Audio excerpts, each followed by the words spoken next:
Can't hear you.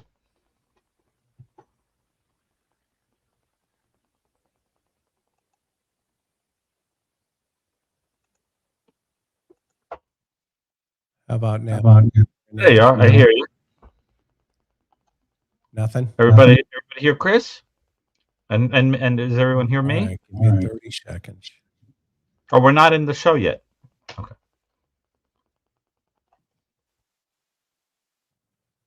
How you doing? Sorry about that. All right. Good to see you. Okay, you can hear me. I can't hear Gary, though. Oh, So hang on for a minute. everybody else hears me. Hang on, it's my output here. I'm sure of it.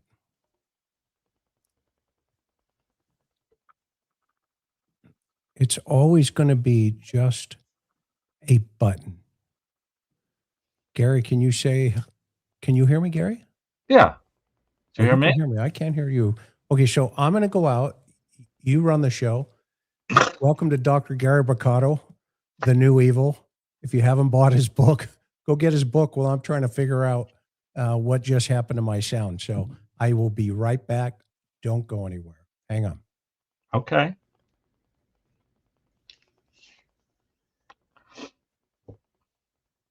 Well, hello, everyone. It's been a little while since I've been on the interview room. I'm delighted to be back. As I'm sure Chris would be telling you right now, by way of introduction, my name is Dr. Gary Brucato. I'm a clinical and forensic psychologist. I have expertise in a wide range of serious forms of mental illness, personality disorder, and all kinds of offenses, criminal offenses, everything from mass spree, serial killing, sexual offenses, and so forth.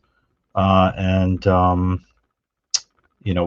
written a couple of books. I'm working on 2 more. The book I'm most known for is The New Evil: Understanding the Emergence of Modern Violent Crime, that I wrote with Dr. Michael Stone, which you can get anywhere, Barnes & Noble, where most people tend to get it, or on Amazon. So I hope you enjoy that. Chris, you hear me? I can hear you. Thanks. Perfect. I just gave my background to in case anybody didn't know who I was, and I'm also in the Cold Case Foundation with Chris. And as I said, it's been a little while since we've teamed up here, so I'm delighted to have a case to chat about. Yeah, I'm excited that you're here, actually, because I missed you. I missed you too, and you've been going you've been going 150 miles an hour. I mean, you're all over I'm working on a book we're doing, and working on a second book and separately, and seeing cases, forensic cases, and regular clinical cases, and lots of other things. So I'm a busy boy. And your audience may have seen that I did a interview for the Daily Mail on this case Yes. days Go ahead, ago, and and of course I had to couch it very carefully because this is one of these cases where this is just an accused person, and if he's guilty, what is the motive, and so forth. So it's a little hard to speculate. So we just talked about generally why do people kill spouses and romantic partners, and I know that's a thing a thing or two about domestic I'll tell you situations. what, I could have thought of nobody better in the field than obviously having you here this evening, Gary. I mean, just, you're world renowned, and obviously that is a different tone when you weigh in. And so I'm excited to have Yeah. you on again tonight. And just for everybody's edification, I mean, Gary and I, we both serve, like you said, on the Cold Case Foundation. And I always like to tell people about your book because it has gone to #1 a couple of different times on Amazon. True.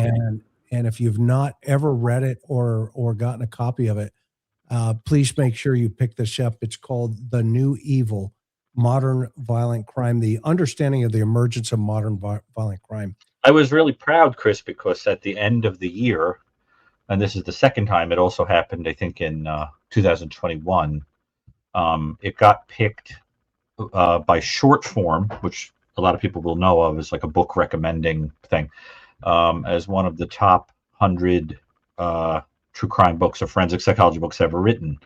And I was delighted because I'm in the company of people like Ann Burgess and John Douglas and heroes, of ours, people also associated with the foundation. So I think it's officially reached that kind of place where if you have a true crime library, it will be there. So I'm really, really happy about it and delighted that I'm getting to write a follow-up. I just missed time stuff. And quite frankly, I hope you get invited to speak at CrimeCon. You need to have the stage up there because I think what you can bring to the conference, quite frankly, would be huge. Well, I hope you get to. I'd love to hear you talk about something. I don't know what I've done, but I never get invited, so I don't know if I'm blacklisted or what the deal is. But I think I always say, Chris, whenever I talk about, in fact, I was just talking about it on the lab. Whenever I talk about sex crimes, particularly against children, I always mention you as an authority on the subject. I mean, your work has been very important in that area. Sometimes you get a little undersung. But you're very humble. But I mean, people in the audience who are true crime buffs would know the names of many of the people that you interviewed. Yeah. I mean, Wesley Allen Dodd. That's no small feat to have been the person who interviewed Wesley Allen Dodd. So there are a number of cases that you've been involved with. I think are a big deal, to be perfectly honest with you. Leticia Hernandez. Yeah, I submitted, Gary, believe it or not, I submitted a request to do a presentation on the making of a serial child killer. And wouldn't that be fun if we could both do it together? How fun would that be? Well, if our book gets wrapped up, the book we're doing, there is a pretty good chance that we could submit to do a panel. Because the book will certainly be offered at CrimeCon. So it's something I think we could think about. And it would be a lot of fun. As long as I know you, we've never met in person. No. And there's probably a reason for that. You probably don't want to get any of my germs. Yeah, my leper bell. I don't go out much with my leper bell on. Oh, I love it. But it would be I think a lot of fun. And I enjoyed when I went last time, meeting people, signing things. The audiences are really large with amazing questions, and so I hope it works out. And here's a dear friend, Julie Martino. We met her. Karen and I had a chance to meet her at CrimeCon, and how fun was that, Julie? How fun was that? Okay, so tonight, the Tepe homicides, which occurred December 30th on the 2025. And the shooting deaths of Spencer Tepe, a 37-year-old dentist, and his 39-year-old wife, Monique, in their Columbus home. Monique's ex-husband, Michael McKee, a 39-year-old Chicago surgeon, has been charged with aggravated murder and burglary. The couple's two children, ages 1 and 4, were present but were unharmed. And tonight we will focus primarily on the psychological insights into the perpetrator's mindset, some victim dynamics, and broader implications while avoiding speculation on ongoing legal details. As always, if you're new to our channel, McKee is innocent until proven guilty in the court of law, and Dr. Brucato is not here to diagnose him in any way, shape, or form, nor would I ever put him in that position. That said, I think there's also, well, both of us are here, Gary. I also want to make a comment about the release of over 1,000 some odd photographs in the Idaho 4 murders. Some of them are pretty graphic in relationship to, blood spatter analysis and all that stuff. And I had a chance to review them last night. In fact, I was up to almost 1 o'clock in the morning going over, and I've also sent them out to some experts on our team for secondary analysis. And I think what I'm not going to do is drag these kids any further into the spotlight for being victims of this horrible, horrible quadruple homicide. So I'm really going to be reserved in relationship to what's out there. I know a lot of channels, true crime channels are up and they're running them, et cetera. And I get that piece of the puzzle, but I don't know if I'm going to go that far because there's a couple of things that I learned last night. The first thing that I learned real fast before we jump in to the Tepe murder, and Gary, I think you'll concur that we usually agree, Chris. On these things. I mean, this guy was on the hunt. There is no question about it. However, he started as an organized offender, and then in the frenzy of the homicide, he became extremely disorganized. And there's evidence based in those photographs that I have viewed and my experience level told me that Ethan died quickly, rapidly. Within probably 10 or 15 seconds, Ethan was deceased based on the blood loss in some of those photographs. However, all the three girls, they died methodically and with such viciousness. A lot of these photographs show, where they woke up. The two girls were ambushed. There's no question in my mind now. And I also believe that Kohberger straddled them while they were in bed and simultaneously was stabbing them. I also believe that Xana was hunted down and then he trapped her between the bed and a nightstand, and he straddled her as well and murdered her. And then I believe he got his attention back on Ethan for a coup de grace, and she started to crawl away and got to the position where her body was ultimately found. But there's a couple of marks on the walls that could have been indentations from the bottom of the K-bar knife. He missed Xana a couple of times. You can see those cuts into the bed where the bed mattresses are sliced on multiple places. So I'm not going to victimize the victims any further. I'm going to have some professionals also weigh in. Like I said, Gary, our folks at CCF, we get Karen and others down there who are blood spatter experts. But I think I'm going to be right on target. And on another show, Gary, we can jump in and talk about, because I'm going to send the file over to you, Sure. so you can take a look at it, and then you're going to see, what I think. Well, you know me, I don't like putting things in your mind. I always like it when you just, boom, do what you do. Okay. But these kids didn't have a chance, and add alcohol. It goes to show the horrific type of personality Brian Koberger really is, and the fact that you had nailed him long before they caught him, Gary. Yeah. And it's eerie to go back and watch that when we all talked about him, because it's like we knew him. If you look at Greg and me and you and Nan and Dean, it's like kind of, you watch it, you're like, whoa, that's, just goes to show you there's something to this profiling stuff. But I will say, Chris, that what you just said is interesting, because the inference you could make is that based on how quickly, and I agree, it was very rapid.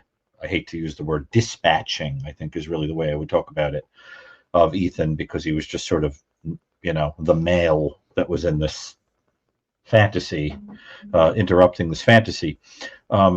It's interesting that you could make the inference that if Koberger wanted to quickly kill somebody, he knew how to. Yes. And by implication, why are the three women made to die in so much more a brutal way? And there's something to that, that idea. It's like, you would think that there'd be more anger towards the guy you're jealous of, but it's clearly he hates the women, is what it seems to be. It's like if you were a Roman citizen, you got your head cut off, but if you weren't, you got crucified brutally. Right. Rapid dispatch of, I don't know why, but I guess he was just in the way. Yeah, and I think the photo lean towards that as evidential proof that Ethan was in the way, and he took care of that quickly. Terrible.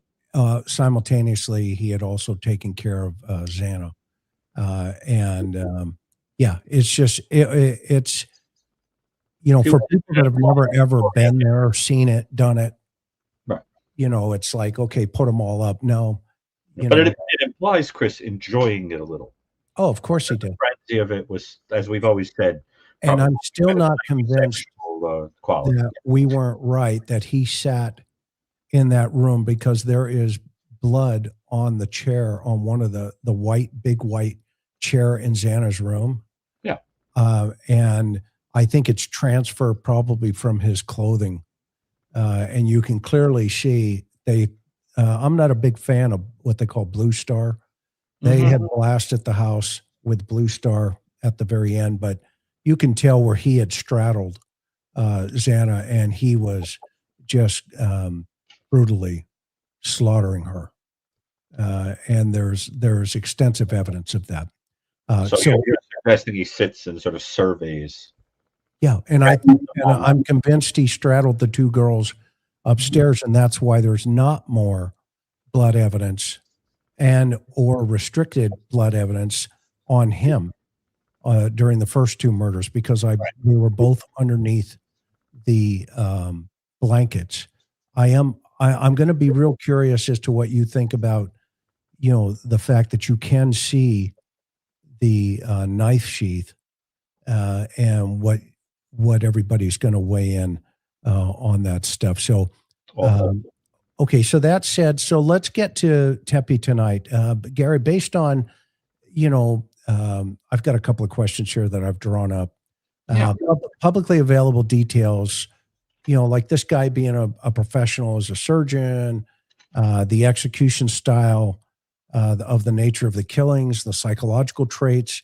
What would be some of the psychological traits we might see in someone who plans out such a targeted attack on an ex-spouse and their new partner? What say you? What are you thinking?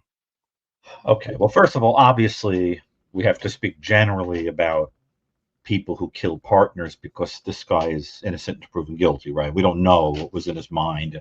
So I think we're going to just talk about, first and foremost, in this overarching way, people who do this to partner spouses. Now, this is where I think it comes in very handy that I happen to be the co-author of The New Evil, because that book, which I think is very useful in this discussion, makes a distinction between people who do things like this impulsively and people that can wait years and do something like this with a lot of planning and methodical kind of quality, because it tells you something different about the person's personality and their motivations, right?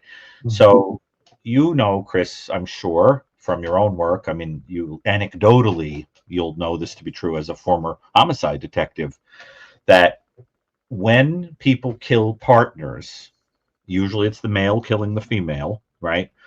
Usually it is in close proximity to some event, like a fight or finding out about an infidelity or walking in on a person, and you explosively do it, right? It's like within moments or days or weeks of when the event happens, that proximal event can cause the person to just ruminate or explode or whatever. And they're usually very messy and cruel and done with things that are just picked up randomly, or you show up at the house with a gun, that kind of thing. And the whole thing is a gigantic expression of emotion. An extremely different kind of person, I mean, we're talking right now about a crime of passion, right? An extremely different kind of person would sit like a lizard with a wounded ego for a long time and brood, perhaps even fantasizing that someone's going to come back to you and imagining, I'm going to get control over this situation. And with that kind of person, what generally happens is something sets them off. They see you in town. They look at a photo. An anniversary comes. It's a holiday and they're lonely. You know, they hear about the name of your much more attractive, partner, in the newspaper, whatever. And then it's like D-Day. It's time to go in. And with that kind of person, what you're going to see is a methodical, cool-headed thing, sort of like on the video footage of this guy. What you're seeing with the accused is this cool walking, not deranged, jealous, kind of whatever. Cool. You saw Chris, right? Just walking calmly, right? Where nobody would even notice you. In control, and then being able to act out. So if this guy did this, there isn't passion here. It's more like long-standing anger or jealousy and your ego being wounded and wanting to level the playing field. Very similar to what I think you saw, for example, in the Brown university thing, where then you go and kill the professor after years because you've been brooding and it's time to level the playing field, right? Methodical, cool-headed, reptilian. And so I think that speaks to the kind of personality that you tend to see in a partner who would be described as very controlling, right? Scary, off-putting, the kind of person who would want to know everything about you, where you spent your money, where you are, who you're with, whatever. And we know something clearly went on in this marriage. Yeah. Marriages do not end in a few months, right? And especially with the secret quality where no one knows why, and there's just like a people around you that loosely say, yeah, she had to get out of that marriage. Yeah, like she had to get away from, but nobody talks about it, right? So that you almost get the sense of someone scared, like you see in domestic violence situations, or somebody that just is like, I'm out of there and I never want to talk about it again. It was a mistake. I'm moving on and I'm going to have my happiness elsewhere. So the feeling that one gets is that something went on and it was just no one discussed it. I have a question. So, do you have that impression too? Yeah, I mean, and so I have a question about, the early reports on there was like a clerical error in court records relating to his divorce. Could he perceive that as, an unresolved grievance? And then could that have escalated to his behavior you know, because he's in such a high functioning career, right? Intelligent career. But it's a very interesting career because it's a perfect career for a person who is mechanical and detached and can do something very aggressive in a detached way. Cutting people apart is a very aggressive thing to do, but you're doing it in a mechanical way, right? You've sublimated it into. I mean, do you understand what he was doing for a living? Yeah, he was a vascular surgeon, right? Right. So you're talking about a person who can take people apart in a mechanical, detached way without getting upset about it because it's intellectualized. That you have to imagine a person who can have, and I don't know him, but Right. with this type where there's this long of a delay, if he's guilty, you have to imagine a person who can render intellectual things that most of us would consider pretty upsetting. Have a very high need for control and meticulous detail. Would be, a lot of doctors, obviously, Of course. they, and I'm talking about surgeons like you're talking about MDs, they're highly intellectually functioning. Of course. And could there be, obviously, this guy has some underlining, some type of mental health condition under the surface here that may have contributed to some. No, I know. I'm speculating, of course. That's my opinion. That could have contributed to his domestic related violence early on in their relationship, and she saw that right away. But how would that type of stuff, evolve and manifest itself to the point where years and years later, to your point, right. How does it build and then ultimately explode? Well, first of all, when you're dealing with somebody, and again, we don't know about him, but when you're dealing with the type of person who commits this kind of a offense against a spouse or a former spouse or a partner or whatever a long time later, you have to have an individual who cannot handle the idea of taking something lying down, right? It's an old wound. It's sort of like I was driving down south once and I saw somebody with a bumper sticker that said, the South will rise again, right? Because even though the Civil War was so long ago, the person couldn't take it lying down that they lost, right? So it's like the idea is the long-standing grudge and the idea like one day this is going to get righted. So that happens in a person whose ego is wounded. And a person like that likes the idea that you're sitting around foolishly believing that you're having a happy life and everything is terrific and you've gotten away with whatever and they took it lying down. But one day, like a lightning bolt, justice will come, right, for you. And what I think is that type of personality, if he has the type of personality one generally sees, if he's guilty and has that kind of personality, what you tend to see is that someone loves you, falls in love with you, and then a mask kind of falls off because the control slips away and the person can become very different. So, for example, if you remember the serial killer Dennis Rader, who lived an extremely meticulous life, right? Regimented. When he would get upset about something, the mask would fall off and he would scare the crap out of everybody in the house, right? Because you would see the anger explode out of him and everybody would become horrified. And then it would go back to the meticulous control, right? So what I think is you have to picture a person who would be sort of robotic and mechanical, and then something sets you off and somebody goes, whoa, like where did that anger come from, right? And it just explodes. So, and that's the kind of thing that can make a person say, I gotta get out of here. This isn't How does abandonment play into that from She Jukester? Abandonment by whom? Her, the Monique. Well, the point is that most of us, if we lose someone we love, the idea that you were wounded by missing the person is what would set you off abruptly. But if you think of a person as an object, then it isn't really an emotional thing. It just annoys you that you lost what you view as a kind of asset or something that belongs to you. And that you can hold a grudge about for a long time. I mean, we all know people like that who feel that their honor was offended or that somebody slighted them. I mean, I'm aware of stories like that. I heard a story, for example, I was talking to somebody recently in the neighborhood who told me that they felt really good because they bumped into their childhood bully in a supermarket and they got to tell the person off.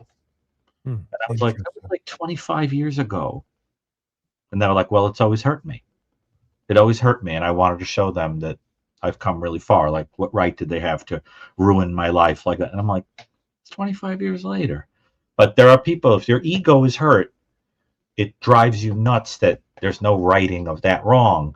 And the other thing that's fascinating about this is he didn't harm the children. And also, one asks the question, why, if he's guilty, why also kill the partner? Why not just kill her? Why did the partner have to die too? Was it intended to kill both? You know, and obviously, if you kill the partner too, it can suggest jealousy or anger that someone else had what you didn't want. So I think abandonment can be the trigger, but it has to be abandonment where your ego just can't handle the blow that somebody was better than you or slipped away from you. You know, like Julie's asking here, you know, Right. she's saying, but, you know, his girlfriend broke up with him, but he didn't go after her. What's that dynamic about? Well, I think the point is that it depends on how much your esteem is tied to a particular person. You know, if you are involved with a person that you consider very attractive and desirable, and you know the one that got away, that kind of thing, that has a very different effect on your ego than if it was somebody you didn't care that much about.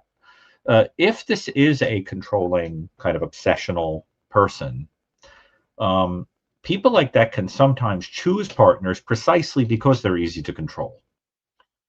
A person who's smaller, a person who is not as intelligent, a person who you don't consider to be a threat in terms of other men being drawn to the person, a person who has a medical condition that makes you depend. But when a person like that is with someone who is beautiful, desirable, that a lot of men would like, that there's going to be this irritation that they have to be out in the world and that other people could be looking at the person.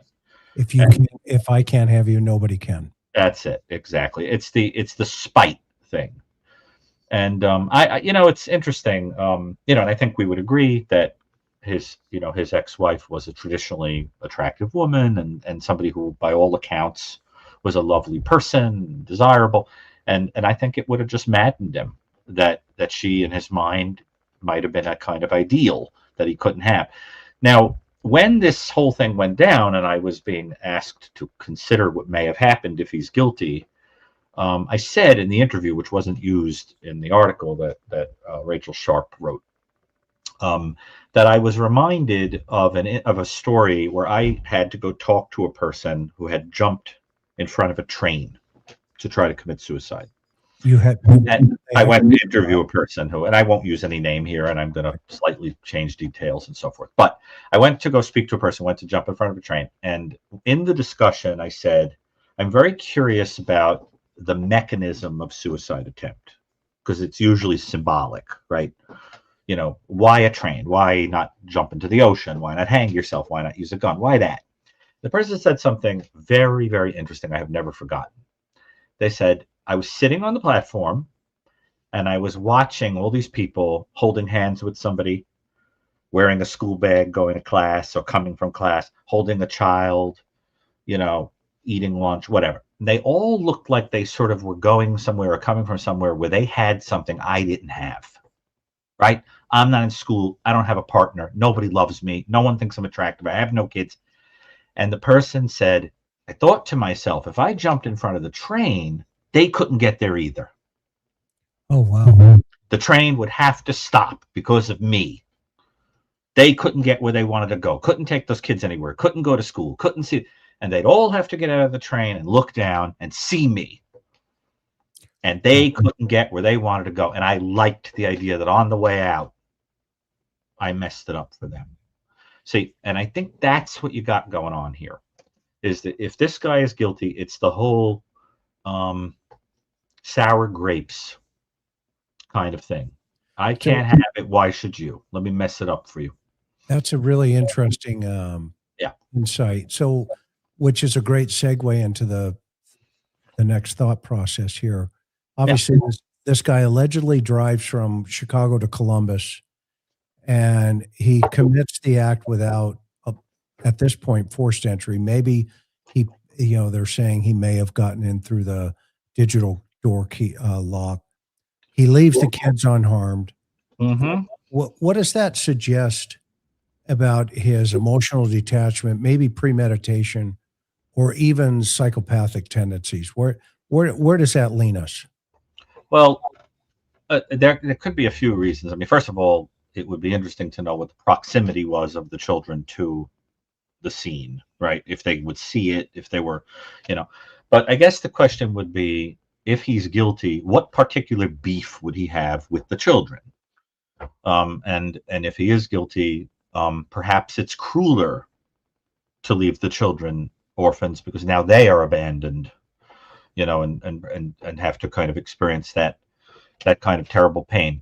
It's an interesting question. For example, when the serial killer Tommy Lynn Sells killed the infants and the young children in a household, and I won't be graphic, when he killed them, I remember Michael Stone went and interviewed him and said, "Why did you have to kill the children? There wasn't any reason to." And he said it was because he identified with them, that they were going to be abandoned because he had been, and he didn't want them to have to grow without their parents. Now, that almost sounds empathic, but then he proceeded to say things that blasted that theory. But it's the whole idea that if you identify with the children, so then you would think, what's that about psychologically? Why keep them alive? Is it perhaps crueler to not kill them? Is it some modicum of kindness to not kill them? Is it that he didn't have any particular beef with them? It's unclear. It's a really interesting question. So in other words, it could have easily been a mass murder where you wipe out you annihilate the entire family. But it's an interesting question. I would wonder if it didn't have to do with some ability to identify in some way with the children. Of course, symbolically, what it suggests is a person who is sort of half in control, half not, because this is the kind of character that I think ultimately you want to conceptualize as like able to kind of turn this off and on a dime, so that you imagine a person sort of doing what he's going to do and then kind of going like, I'm going to stop short of losing it completely here. And so I envision that there's a little bit of sort of stopping yourself from doing that. And I don't think he had any particular beef with the children, to be honest with you. And he was if he's guilty, he's a pediatric surgeon as well. Do you think that played into this? It could have. He could have some sensitivity to children, or perhaps it makes you wonder about his own life and what he saw when he looked at a child. Folks are connecting that apparently he was adopted at some point, and so maybe interesting. His payback is, well, they're going to be orphans too. That kind of concept. That's an interesting concept. That's similar to what I'm, but I think that's one thing. Like if I ever could talk to him, I'd want to know what that's about. Similar to like, why did Koberger leave the two victims alive? It's just one of those things that always sort of, is always in your mind. And they were children that she had with this man who was killed, correct? Well, one of them, yeah, and the other. Oh, the other was from a different partner? Yeah. Not him. Not him. Not the accused. Not his kids. Interesting. And they were under 4? 1 and 4. Kid? Correct. So sad. Yeah, it's terrible. So do you think, Julie's asking, do you think he felt any type of relief after carrying out this plan?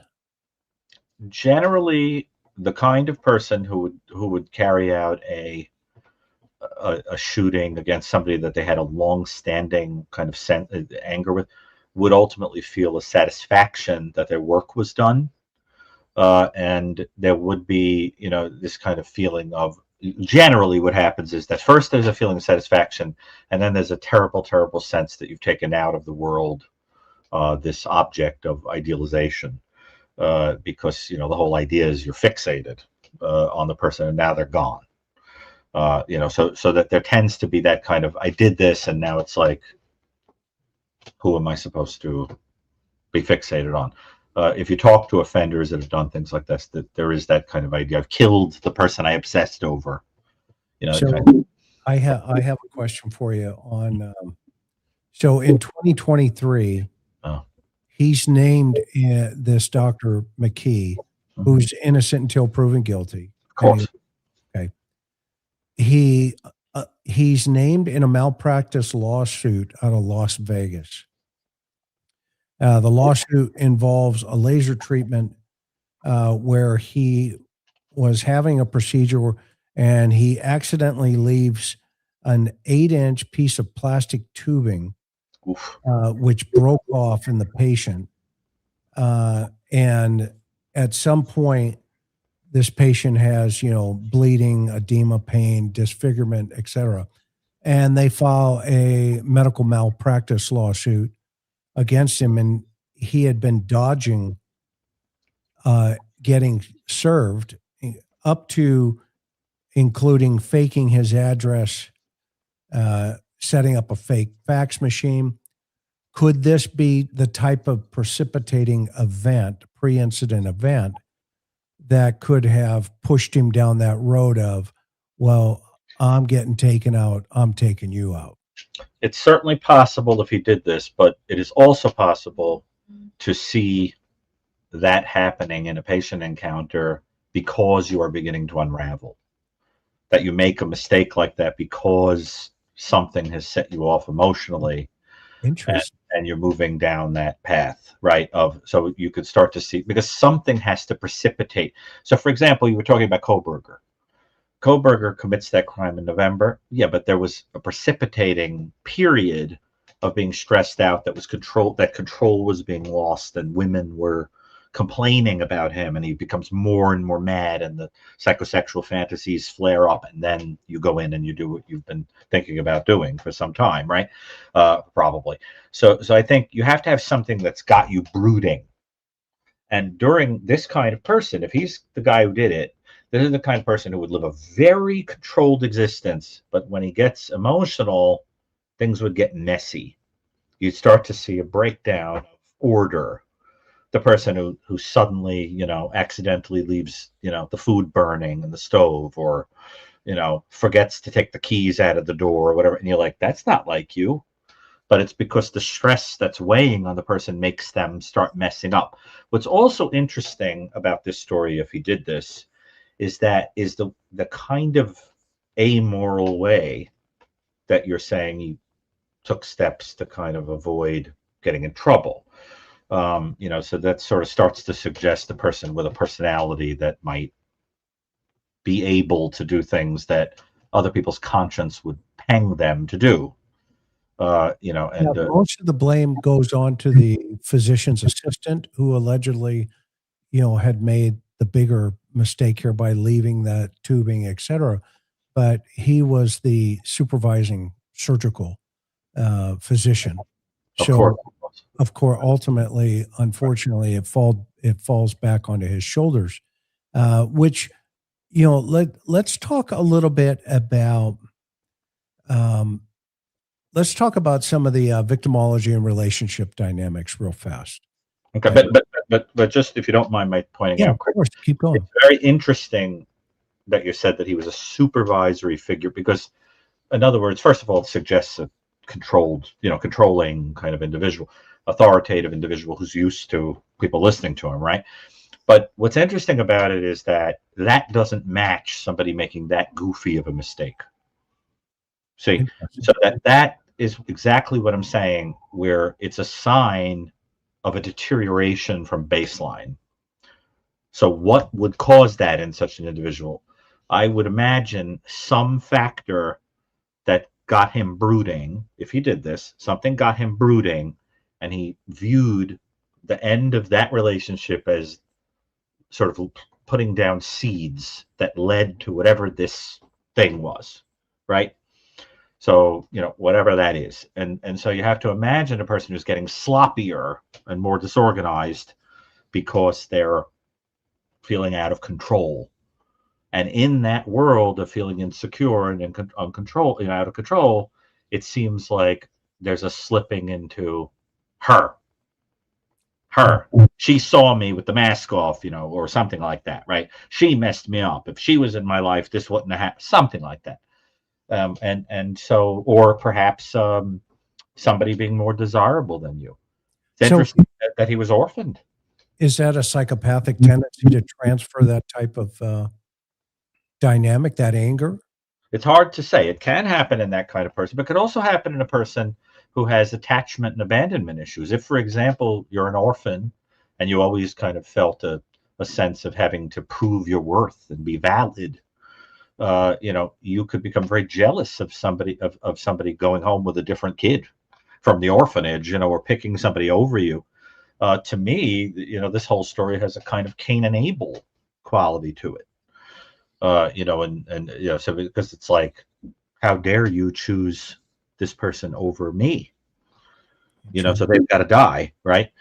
And so I think it's interesting to think about it that way, and to view that deterioration of control as having some precipitant that we don't know yet. Now, regarding victimology, what were you going to say, Chris? Yeah, no, I was just wondering, Monique and Spencer, they were described by friends as a vibrant couple, right? Who were loved fiercely and where the party was at, quote unquote. How might the victim's positive public image contrast with these underlining tensions from Monique's prior marriage, and what role could jealousy or possessiveness play psychologically? Well, it's very hard to tell, but in my These are good questions tonight, aren't they, Gary? This is a very smart bunch here. You always had a great audience, and you have great mods, by the way. I do. You have some of the best mods in the business, if I may say so myself. But I'm sure you'd agree. You and Karen. 1,000%. You have amazing mods. They don't take any nonsense. They're really good. But first of all, I've treated a number of people who have been in scary marriages or relationships, and I have to tell you that most of them do not tell people, because there is a fear of that the person's going to catch wind that you're talking about it and lose their temper and come and hurt you. It's more like, let me leave well enough alone. I'm out of there and I'm in a happy relationship somewhere else in another state. Let me just not poke the bear, kind of thing, right? And what that can do is lead to a person living a life of secrets, right? But something had to go on in that house. I mean, Chris, from these situations, generally, statistically speaking, is usually a kind of domestic violence situation, or at least a kind of emotional abuse, where a person feels that they can't live a life. And the interesting thing about that kind of person, that kind of offender, if he is the one who did this, is that they can actually be mistaken at first for being attractively protective. Because you can say, this guy's a tough guy. There's a reason, for example, psychopaths stay in the gene pool. It's because in caveman times, it would have been sort of attractive to be the testosterone-drenched guy that wasn't scared to tear apart a mastodon with his bare hands and club, Unga, who was coming to hurt you over the head. So I think there's something about that. To this day, we see that sometimes people in power and whatever, they can be psychopathic because we think it's a sign of leadership and we think it's attractive. But of course, the reality is that after the mask falls away and you realize that it hurts you, it isn't attractive anymore, and then you start going, boy, I'd like to be with a stable, normal, boring person who doesn't have those tendencies, right? So I think that what you tend to see in these kind of situations is that perhaps you might even initially find it kind of attractive that somebody is so controlled and so methodical and so whatever, but then it hurts and you get out. You come to your senses and you get out. And in those situations, the marriages tend to be very brief. I've had people tell me they got out of a marriage in 3 months, 5 months, 10 months. And it's what was I thinking? But we don't know that any of that went on here. It's just that's what you tend to see in my experience. Yeah, they catch those red flags rapidly and they have the luxury of getting out of it. Well, this particular woman was not an idiot. Yeah. And that is part, and that's not to imply that people who stay are. What I mean is she caught on quickly, probably would be my guess. And I think there was in some ways a kindness in not, you have a professional person, right, in not going public, and because the idea, if there was something, the idea might have been something like, if I ruin his career and his reputation, he's only going to get madder. I just want to get out of there. And that's what's so sad about this whole story, is that it's the idea that how long has to pass for you to feel that you're safe from a person from your past. And the idea, most of us get over something in a few, years. Have you ever been mad about something, Chris, that made you so mad you could spit? You probably got over it in a couple of weeks, right? A couple of months. Yeah, I have. Not years. No. Years, 5 years, 6 years, 7 years, 8 years. At some point, the embers burn low. Your rage. Right. It takes a lot to get me fired up, but when I'm fired up, you know it. It's the Irish in me. And I had a situation years ago where this guy, I was driving by, and this person gave me the middle index, the sign of international. Hey. Oh yes, right. The one finger salute. Yeah, the I love you. Yeah. Unfortunately, I was on duty, and I just made a U-turn, watched them, and of course they did something stupid, like step out into the street out of the crosswalk. So now he gave me probable cause to contact him for jaywalking. Not that I was looking. And anyway, so I contact this person, and I'm like, are we having a good night this evening? I noticed you were waving at me. And the guy took a swing at me, man. It wasn't more than 2 seconds. Mm-hmm. And I knocked him out. Oh. And the guy I was with was like, holy crap, you just hit him one time and he went down. I said, yeah, it's the Irish in me. And I hooked him up, slapped him, in terms of woke him up. Are you okay? Yes, sir. Okay, well, I guess you won't take, swings at cops anymore. Have a great day. And I booked him.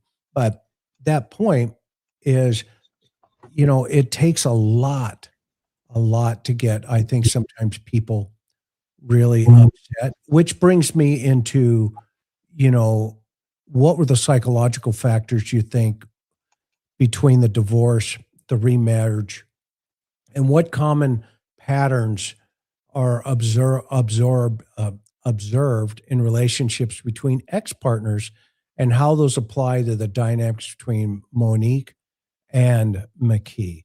What typical things would you tell our audience about that would be huge red flags from an ex-spouse? Now you're marrying a new spouse. What kind of things would you want them to know? Well, obviously we don't really know what went on here, because we don't really know who actually did this and so forth. But I think what you want to pay attention to are signs that somebody is not behaving in a way that indicates that they are acting out of kind of a momentary impulse, but is methodically always sort of controlling you, because their ego is so tied to it, right? So the kind of person that when you say, I want to go out with my friends tonight, tries to alienate you from those people, because those people might point out to you what this person is. The kind of person who, whenever you're feeling good about yourself, feels the need to knock you down because they're afraid that you're going to feel good about yourself and leave, right? The kind of person that wants to know what you're doing with all your money. The kind of person who says, I think it would be appropriate for you to let me see your phone, so I know what you're doing on there. I just don't trust you. The kind of person who manipulates you with guilt and tells you, you're morally a terrible person because of things you've done, or needs to have a kind of control even over knowing things like who you previously have dated and what you think about those people now, and are you connected to them on social media and things like that. In other words, those kind of signs that somebody is like a kind of puppet master who would simply not be comfortable with you having a life outside of them. And then you have to imagine that if you ever leave such a person, what it would mean to them that you left the fold. It would feel. What do you mean? Break that down a little deeper. What do you mean? Well, there are some people who are very ego-driven, who cannot handle the idea that anybody could slip past them or get away from them. There are serial killers, for example, who talk about that. The idea that like they'll catch up with a person later who got away with them, from them one time, right? Because it's the idea that your ego can't handle that the person slipping through. On a less disturbing level, you might, for example, think, let's say, of an actor who's on stage and in a small venue, and everyone is hysterically laughing at his comedy performance, and there's this one person who isn't amused in the audience. You have to picture the person needing to run after the person after the show and say, "What didn't you like about me? Oh, interesting. Why are you the only person who didn't like me? What was that?" And in a funny way, that person might be the person you're most interested in, because everybody else has been fooled. So if I'm like a high functioning individual in the world and you're the only one who mirrored me accurately, I'm like, I don't care about their accolades. You're the one who really saw me. You're the one I really and you go after that kind of person. There's an episode of Frasier. That minutia Yeah. thought process like that, though, what creates that?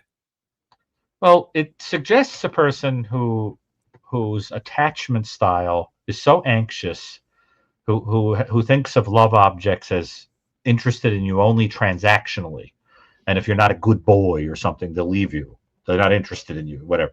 So the person asserts an extremely high degree of control to try to keep you in their life, like transactionally, right? I give you what you want and you behave, as opposed to understanding love. Is that an adolescent development, or when it tends to happen in people who have abandonment issues or childhood, kind of instability. I've always thought, for example, that in the literature on serial killers, there's too much of an emphasis on sex and the adolescent fantasy life, and too little of an emphasis on unstable objects in their lives when they're kids. Absent fathers, alcoholic mothers, people using drugs, people hitting them randomly, abusers, whatever. Because ultimately, the thing that gets projected onto the person they're stalking or hurting or whatever is a total control. I know where you are at all times because I buried you there. You're never leaving me. You're part of me now because I've eaten you, like Dahmer used to say. You're never abandoning me. You belong to me. I actually keep a part of you. What kind of pizza did he have, Gary? Oh, right. I know your joke you always make about Dahmer knows pizza, right? You like to, but but the point is, it's a control mechanism because of fear of but there's an episode of Frasier, one of my favorite shows, where he is watching through a one-way mirror, like one of those mirror, like those rooms looks like a mirror, but you're on the other side, and they're doing a focus group, and someone says they just don't like him. And he becomes so fixated, he hunts down this guy to say, "Why didn't you like me?" And it becomes aggressive. He accidentally burns down the guy's newsstand because he can't handle that somebody didn't like him. And of course, he says to the guy, he finds out, he said, "Why didn't you? I just think you're annoying." And that was the ultimate answer. I think you're annoying, and I think you're a smarty pants. That's what he says. So, and so I think that this idea that the mask would have come off and he would have allowed himself, if he did this, is the type of guy that if he allowed himself to get attached and care about a person and then lose them, would be such a humiliation to such a person that from a psychoanalytic perspective, from a Freudian perspective, such a person might even secretly want to be punished. Because the idea is is almost masochistic kind of quality is such a person. You're the one who knows the real me that isn't that good, right? So you're the one who knows the truth. Punish me, right? So it's interesting to think about it that way, that you think of these things as having to do with romance or relationships or jealousy or whatever, but they could be manifestations of an attachment problem that has to do with an earlier life kind of experience. And think about the kind of person who would be drawn to the feeling of, I save lives for a living. I save hearts, literally, for a So living. here's a curveball, a Yeah, thought you just created here in my head. yeah. It's an interesting discussion. Do you think he could have been living, even though they're divorced, right? And this 10-year gap or 8 to 10 years, whatever it is, could he have been living vicariously his life with her through social media and stalking her? Let's just put it this way: we don't know what went on here. I have to keep repeating that. Right, But, right, right. but that is not an uncommon phenomenon. It's the fantasy that one day she's going to come back to me. And so everything about, you need to know who they're dating now. You need to look at them on social media. And you're talking about a person who was accused of things like using a fake fax machine and using whatever, exactly the kind of person that could make a fake profile, to stalk you, whatever. I mean, I'm aware, for example, of a person who wanted to know everything about a person who left them years ago. So they made a page dedicated to a movie that they knew this ex of theirs was obsessed with, and just sort of popped up and made it seem as if the algorithm of social media brought them together. And the woman accepted the the connection, and he Right. was able to see everything she was doing, where she was, where she, whatever. And never even occurred to her that this was her ex. See, who was watching her. As far as she knew, she had cut him off. And so it's that kind of a thing. It gives a person a kind of godlike feeling, but it's also a way of keeping an attachment alive. So you didn't leave me, I dictate when you leave. So what, Karen's question was, how Oh, does it go from a grudge into full blown, 187? it usually means that there's a precipitating, humiliating event that makes the person feel that you're never getting the person back, and you're just fooling yourself, and you can't handle the idea that somebody is getting away, that person's actually happy and is never coming back to you, and you lost, that kind of thing. So it's got to be the wider context of, I live this controlling existence and it's falling apart, and I need that feeling of getting the marbles back in the box. So do you think at some Control everything. Yeah. there will be some type of information that will hopefully come out that's going to give us that buildup to that Probably point? something that triggers what is symbolized by having lost that person. I wasn't good enough. I lost control. And something reminds you of that feeling. So like you talked about Koberger earlier, Koberger getting humiliated by women that are, talking to authorities about how he isn't so great or whatever. You can bet that there were earlier examples in life of feeling out of control in that way. And this was just the most recent one that brought it all up. Right. So it all gets brought up and the person goes, I'm sick of this. Like, I've got to, get my marbles back in the box and feel in control. And then the person sort of acts the thing out. So you have to ask yourself, what could trigger such a thing? And it could be, just like I said in the interview with Rachel Sharp, it could be anything like, simply seeing your ex out in the world happy, or it could be that there's some feeling of humiliation that gets triggered by something else. For example, you realize you're lonely and you start brooding. You could lose your inhibition because you start drinking or doing drugs. Some other loss in your life has made you feel out of control. You need a trigger, and this, Chris, the precipitating factor. And in controlled individuals, that could feel to them like an ungluing, an unraveling. So what does it say to you, the fact that he took a weapon allegedly, with a silencer, and he didn't leave it at the scene. Right. No signs of a struggle. So potentially, a suggestion of a surprise attack, maybe even psychologically, right? He wanted it that way. What does it indicate about the victim's sense of safety or prior warning signs that they may have overlooked, in your opinion? What do you think about that? Well, it's impossible to say how without knowing how he got into the place without there being signs of forced entry, because you and I both know there are some situations where the person actually manages to get you to open the door. I was going to say I'm leaning more towards a ruse. Yeah, like some kind of a trick to get in there, and then you go surprise, and Yeah. certainly people who use silence. What are you doing here?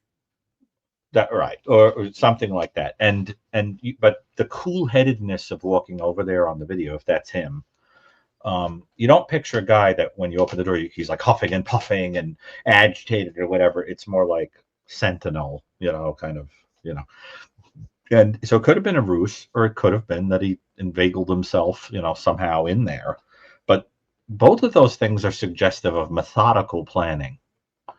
I mean, the use of the silencer and the whole, and of course the symbolism of the silencer is, the muted rage, the as opposed to the explosion, the long time coming kind of thing. It's silent but deadly, kind of thing. But I think, Chris, what it suggests is somebody that probably studied the victim. Studied. Well, that this probably isn't his first trip to their house. Well, this would be a kind of scientifically minded, intelligent, methodical individual. And, it's and, you talk about a physician. There's a line that I always loved in Sherlock Holmes, in The Adventure of the Speckled Band, about a physician who kills his daughter and wants to kill his second daughter with a deadly serpent. And Sherlock is waiting for him in a kind of pitch dark place to jump out and kind of catch him, and he says to Watson, who's curled up with him in the dark, he says, it's a wicked world, Watson, and when a clever man turns his brain to crime, it's the cruelest of all. Well, there's truth to that, because you think about what could become of an intelligent, life-saving individual, and then you think about how the same individual, when applying that intellect to cruelty, if this guy did this, and you think about how methodical it can be and how you can use that intelligence to fool people and study them, and it's disturbing. I actually think the same could be said about Coburn. Where does this guy fit? And by the way, if you're new with us tonight, and maybe this is your first time to our channel here, right? I only ask one thing: that you hit the subscribe button, please. Mm-hmm. Also hit the thumbs up, and hit the bell so you get all the notifications. And then if you get an opportunity, run to the bookstore or go to Amazon and buy Dr. Brucato's book, The New Evil. Right. What's his number, Gary? There's missing info in order to be able to answer that. I think that, first of all, we can rule out the lowest part of the scale because there's no impulsivity. So that even if jealousy was involved, there's no explosive jealousy, right? So you already are in the patch of the scale that requires some degree of personality that is involved, right? Where ego is involved. So that is the place where you're moving from like narcissism into some degree of psychopathy, right? Generally, but we don't know here. So you want to think about something like category 9, which is for jealous lovers, who are operating under some degree of personality and can methodically hurt you because of longstanding jealousy, or something like category 7, where a person narcissistically can get revenge after a long period of time, but we don't know yet. But think, for example, to illustrate this, if it's okay, Chris, I'll do a very quick comparison between two cases. Is that okay? Of course. Okay. And let me Well, just add this dynamic. This is true. all right. Does he come in through a basement window? That's going to show a little bit. Well, that's an interesting question too, Yeah. because again, it can have that using intelligence to outsmart you kind of quality. But so I'm going to very rapidly compare two cases. So one case I actually talk about in the New Evil is the Samuel Collins case that was in Maine, and that was a case of a guy who was just absolutely crazy about his wife, had her on a pedestal, adored her, thought she was the most beautiful person who ever lived. And he goes to surprise her, I think, with flowers at her workplace at a supermarket, and catches her kissing a coworker. So he goes home and sort of lies in wait for her. When she gets home, he stabs her to death and cuts his own wrists. Okay, that is a classic impulsive jealousy murder. I think category 2 in the New Evil, right? Classic. Has remorse afterward, would never kill again, just called his mom and confessed immediately, that kind of thing. Tried to kill himself because he couldn't live without her. He had destroyed the beloved. Okay, now compare that to category 9 jealousy murder, and there are many cases I could think of, but a good one would be the 1898 Cordelia Botkin case. I mention it because it's so rare that anybody even knows about it. It's a cool case to talk about. And what happened there was a woman who had an affair with a traveling businessman. I think he was in California, if I remember correctly, but I got to look. Of course. In 1898, if I remember. So they're having this fling. And he mentions casually that he's got a family back home, I think in Massachusetts. I have to look. And he leaves. Affair is over. She's sitting there stewing that this guy has dared to walk away from her. So, using his handwriting from a little note that he had written her, she learns to mimic it. She goes and gets some little bonbons from a candy store, and mimicking his handwriting, puts a loving note on it and mails it home to his family, from Papa or whatever it is, laced with poison. And the family's passing the candy out. Dad sent candy home, whatever. I think, you wind up with people getting sick as a dog, death, the whole thing. She's a murderer. And it was methodical, cold, calculating, right? Whatever kind of reaction to jealousy. In that case, was particularly awful because she didn't even try to kill him. She tried to take away the people that were obstacles to love, right? So that's an example of where the same motive can be present, but the person in the cool light of reason can act out the jealousy or the resentment because it's more personality and ego based than it is passionate. And that's what you'd have to have here. And that's why with people like that, where ego gets involved and is a narcissistic injury or whatever, you could become nasty because you have sat around with your ego wounded for a long time, right? And the person's begging and screaming, and you're just looking at them like, "Yep, how does it feel now?" Yeah, which is Very different. oh, Yeah. that's an amazing analogy, and it's a broader implication, right? With the children sleeping nearby during this incident, right? I mean, what long-term psychological effects could this trauma have on these young witnesses, and even if they didn't see the event directly? Well, Chris, you and I are both dear friends of Josh Diaz Yes, from yes, the we are. lab. Josh Diaz is a person who, under the age of 4, Yep. witnessed the murder of his mother. He's very open, public about this. And what did he wind up doing? Well, he talks openly about the long-term effects, but then channeling it into helping people and doing victim work and doing a true crime podcast that makes meaning out of the cruelty, right? So I think that's one route that you could see, the meaning making. Another route you can go is never really being okay in terms of attachment. The route of anything you love could die. Don't get attached to anything because, you never know when it's going to leave you or be snatched away or whatever. So there are different routes. And I mean, certainly when you're that young, a lot of the effects have to do with being passed to a different caretaker, winding up in an orphanage or foster care or a relative raising you, whatever. You don't know. So there's that sort of lack of continuity, whatever. People telling you the story of who your parent was, remembering her only in vague flashes, that kind of thing. There is that. And, the thing is, in my experience, people who, particularly losing your mother in a terrible way, can leave a person with a basic trust problem where you don't believe that the world is always going to sort of be okay and take care of you.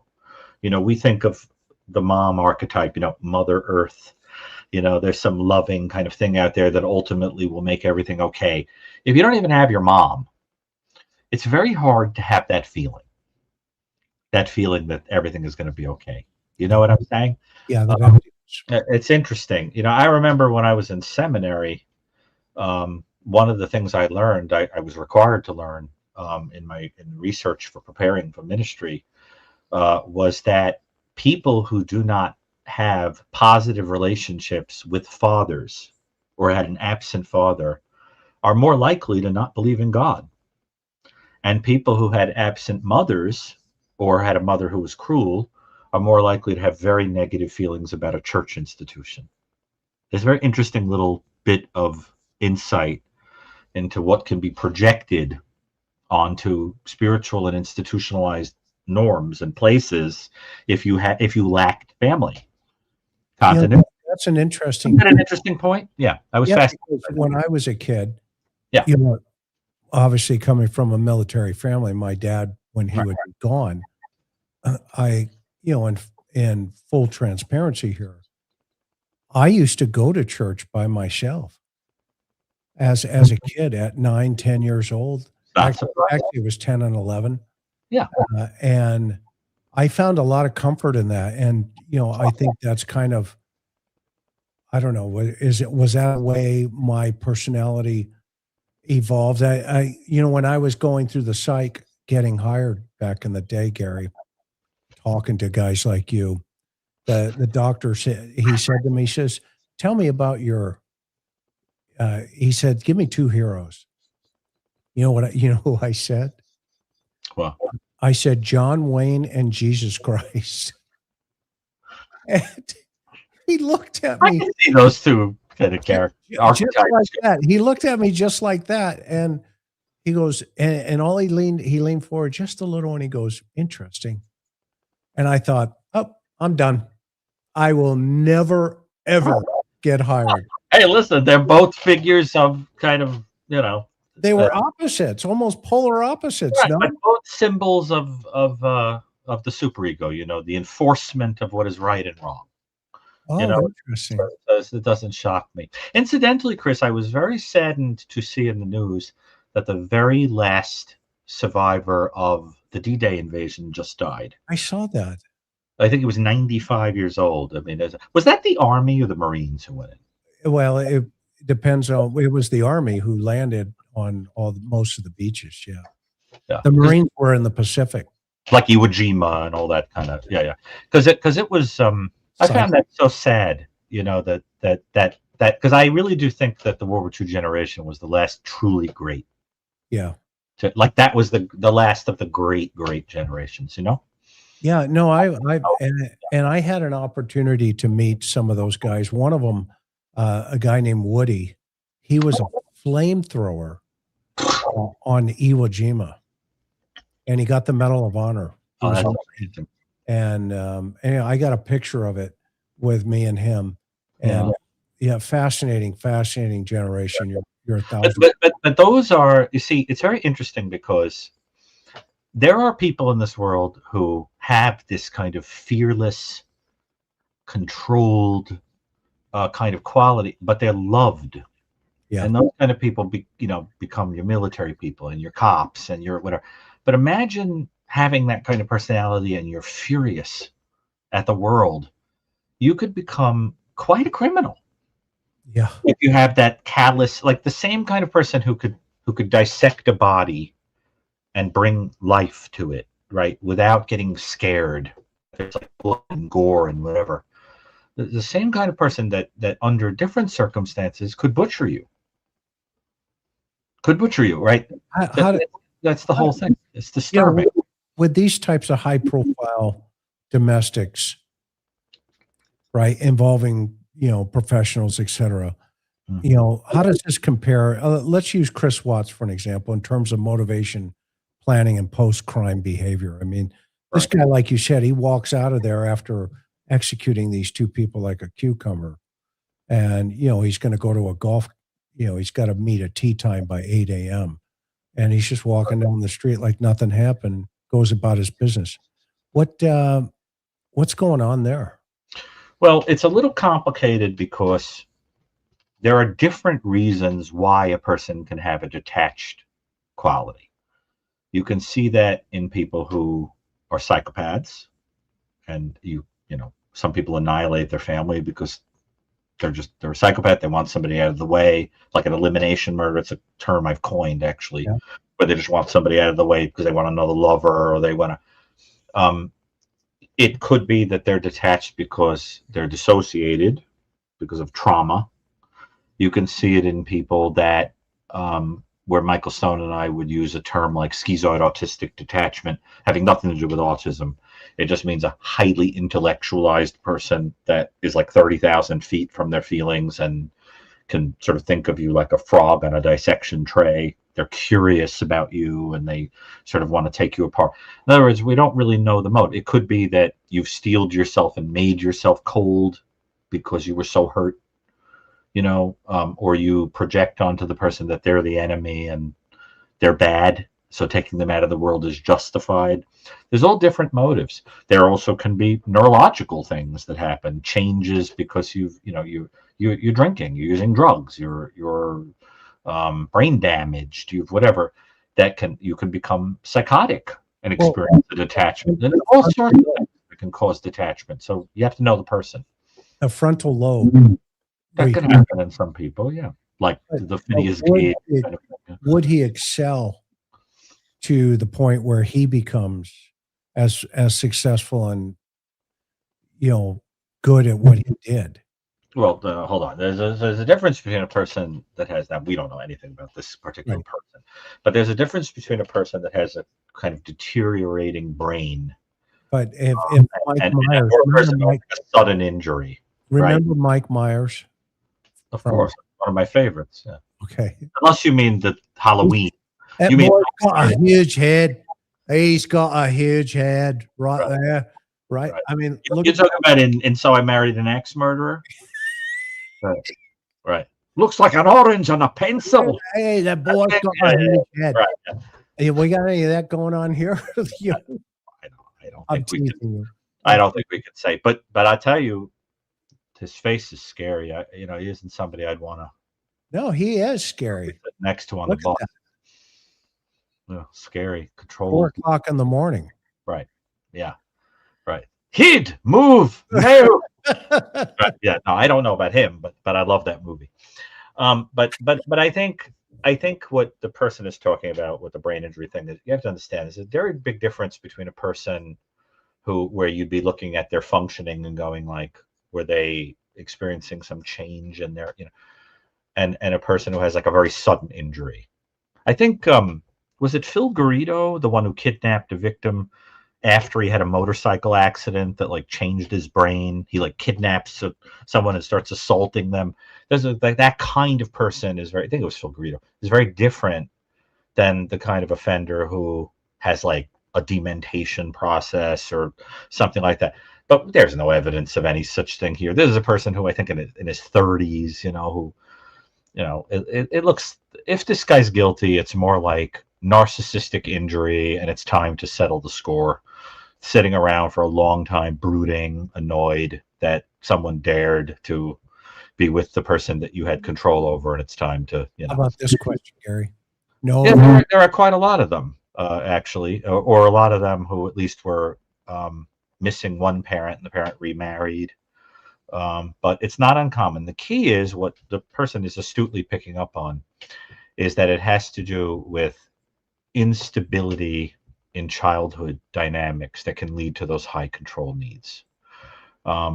In Koberger, I You can't break wait that to down. find out about his childhood dynamics. Can't wait. Break that That's down a the little black bit. box.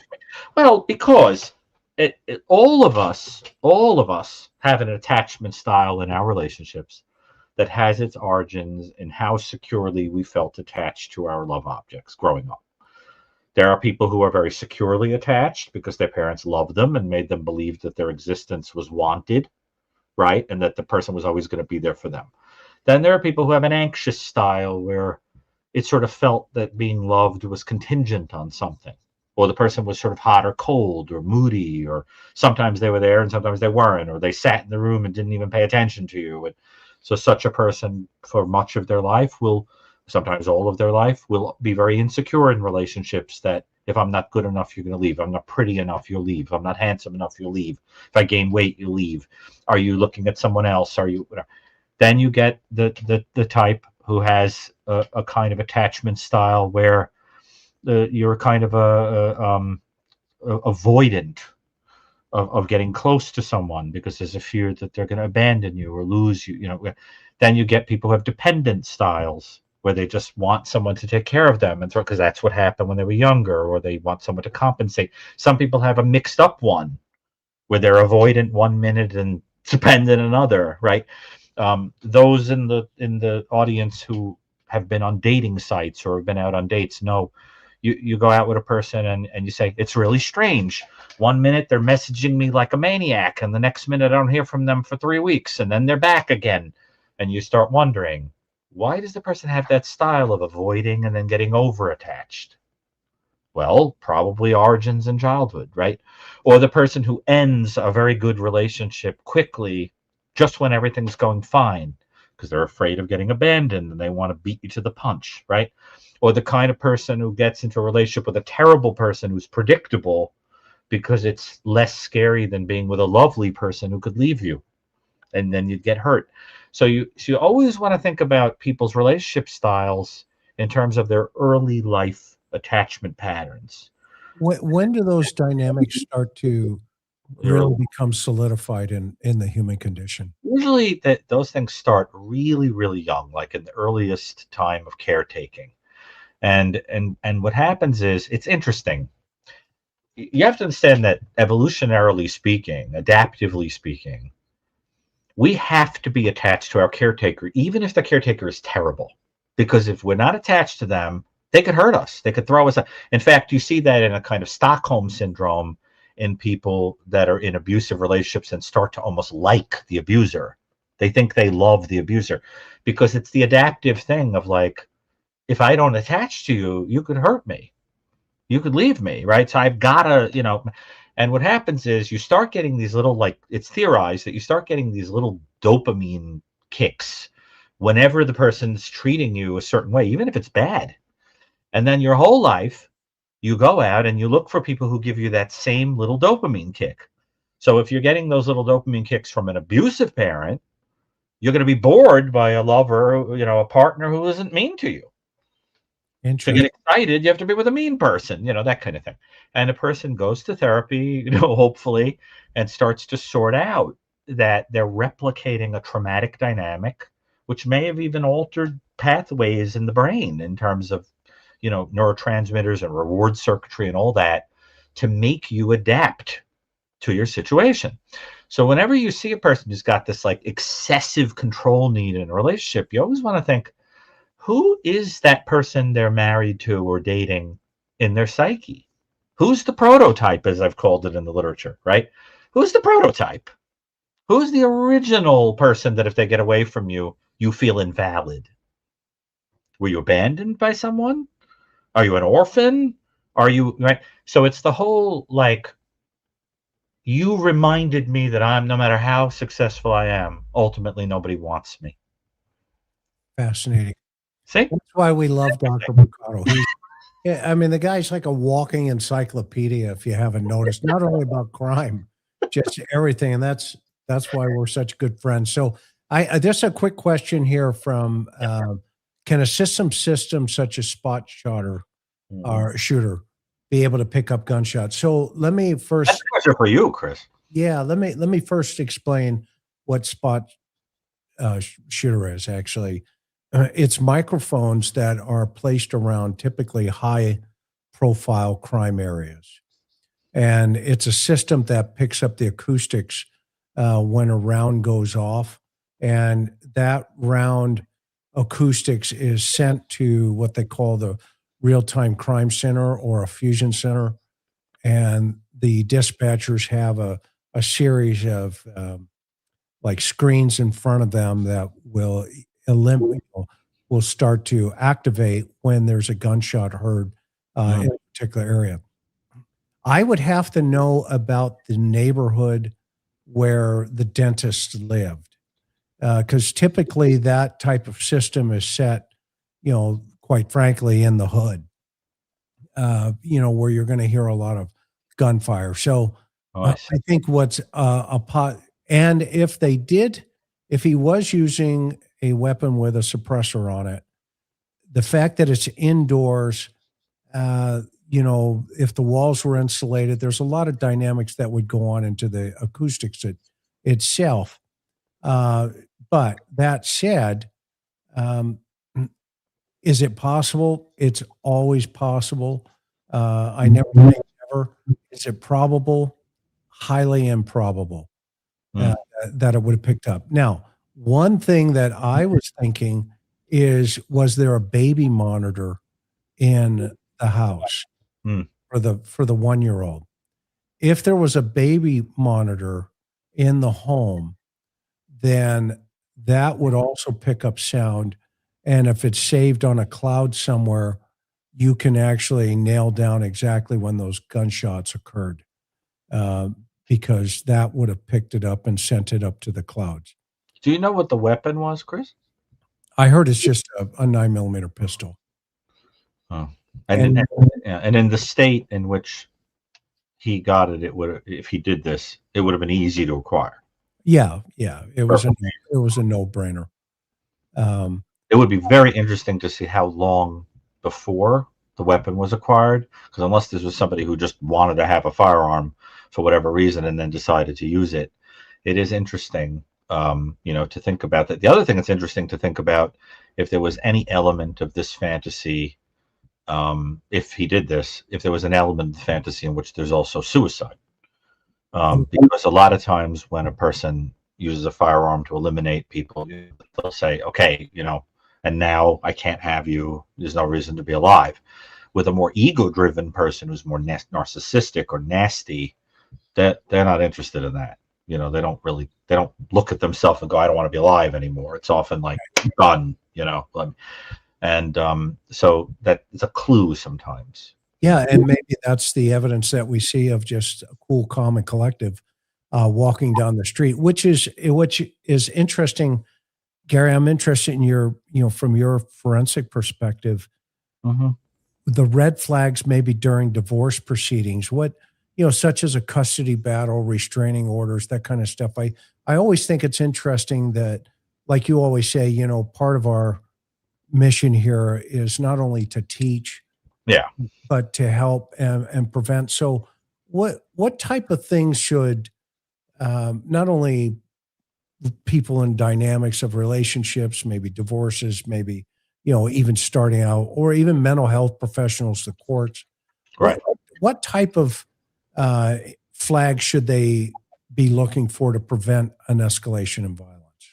Well, generally, when people are of the type to wait a really long time and then come back and eliminate a partner, as I said, that's usually more of a personality-based kind of situation, right? An ego wound to a certain type of personality. And in such individuals, you generally see a pattern of some degree of overly controlling, abusive kind of stuff going on. And a person, if they're lucky, will slip out of there before it gets out of control, right? But so you want to say, like, what kinds of abuse can you see? Because most people just think of like outward domestic violence, right? In fact, Chris, that one of my, the things I've done in my life was I was the co-creator with Dr. Raggy Gurgis of the Columbia Mass Murder Database. That's the largest study of mass murder ever done. One of the questions we are interested in that we're looking at is does domestic violence predict committing a mass murder? It says something about a certain personality type, right? Well, most people think of domestic violence, outward physical kind of, but we want to think about it that there are other types of violence or other types of abuse that can happen in marriages and relationships that aren't overtly physical, right?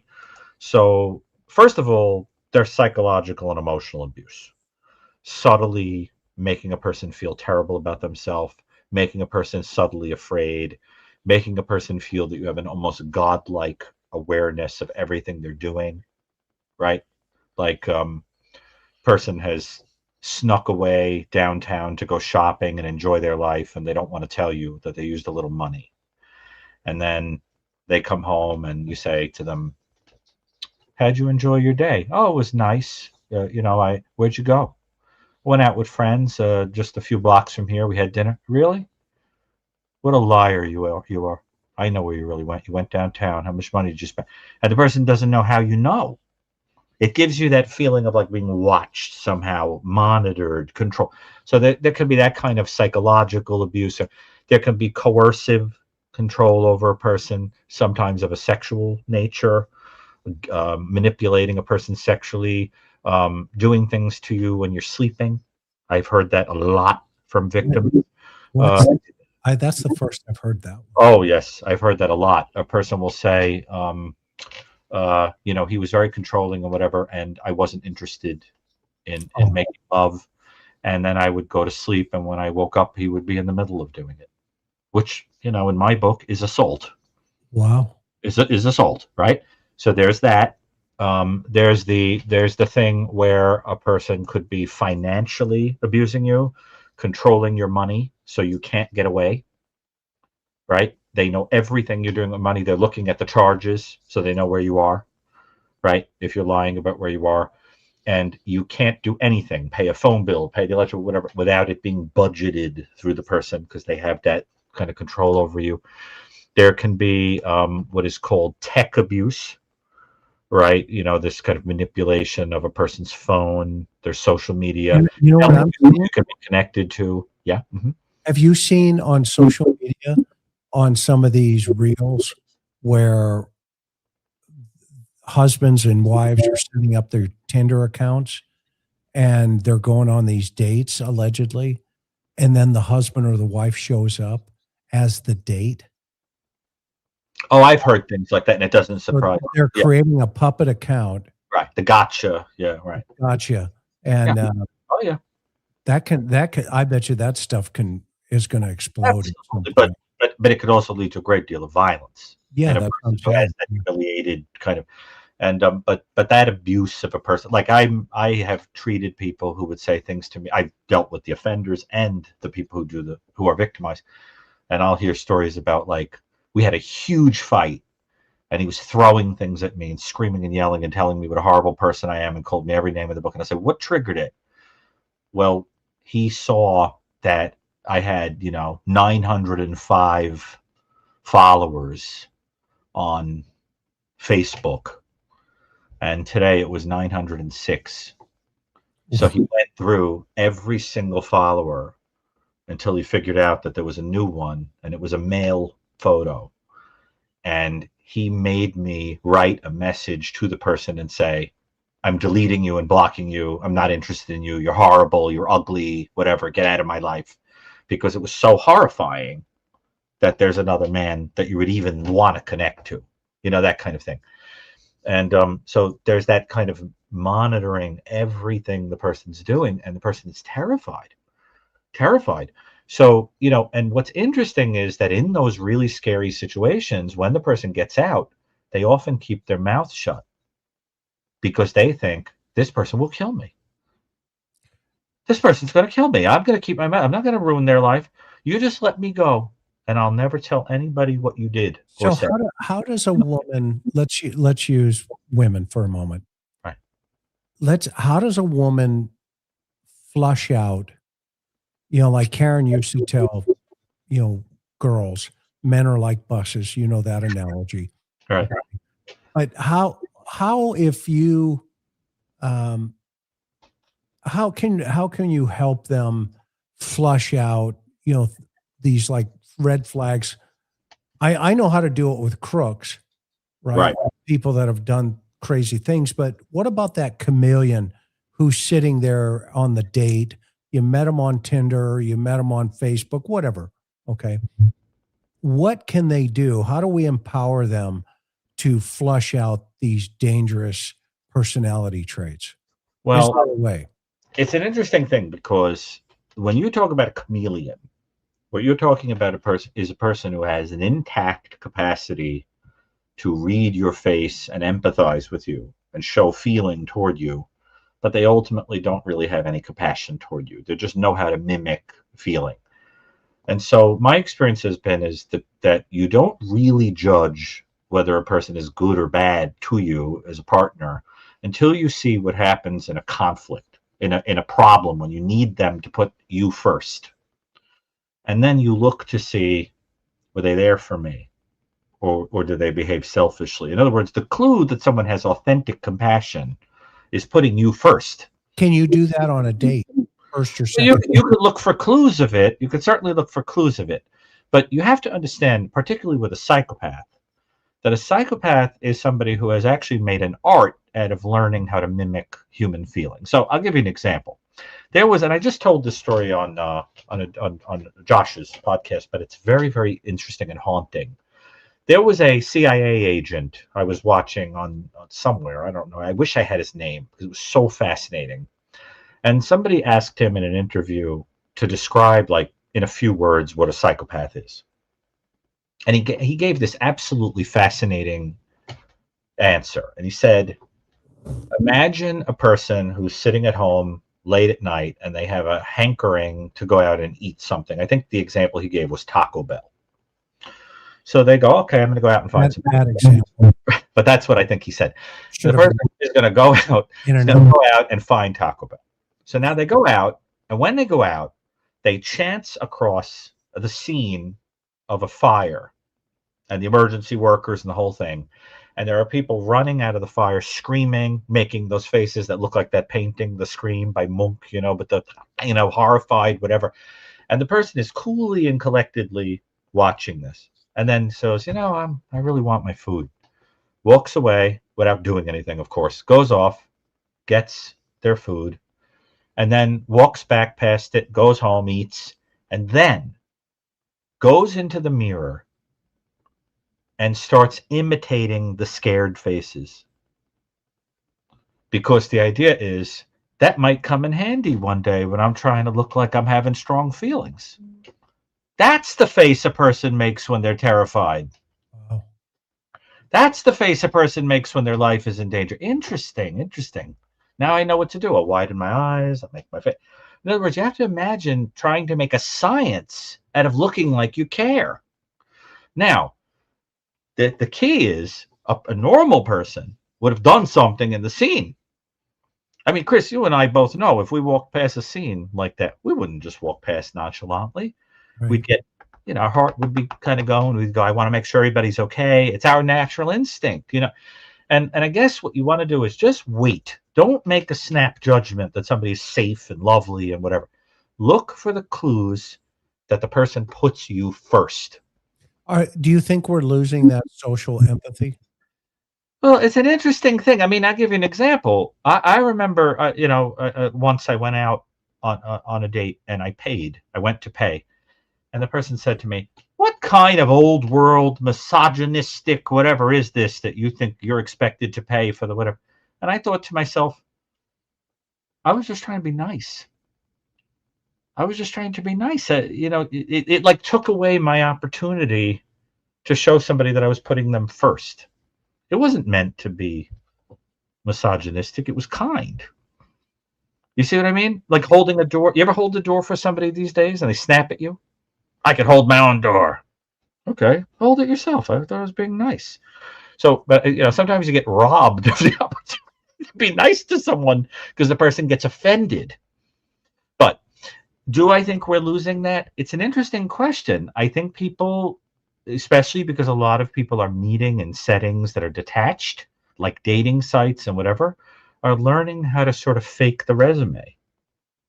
Yeah, I think Out on the date, and they know what to say. I think Scary I stuff. I agree with Trillyfly here that so many dependent personality types of men online. I think we're losing something is going on. I can't tell you what it is, but something's going on. But Well, we're definitely getting more. I mean, this part of the heart of the new evil is that the cultural changes, particularly in the United States, in the post 1960s world, have created a flock of narcissists. Narcissism is sort of flowing out of the philosophy of the time we're living in, and so relationships are becoming much more about what can you do for me. Remember that song, "What have you done for me lately?" yeah, And there's a lot of like, I leave because I'm not deliriously happy. So it's the relationship based on feeling good instead of being good, right? And so, what do you look like? Do you stimulate me on an animal level? Is more important than, are you the one who was always there for me every time I need someone? well, I worry about this. I worry about it. Yeah. Yeah, I worry about this tribalism concept of colors and all this other stuff, Oh yeah. and because and I want to answer the question a little bit ago. Julie put up about can I explain NIBIN? What NIBIN is the equivalent to CODIS. CODIS for DNA, NIBIN for weapons. So let's say there is a shell casing found at a crime scene somewhere.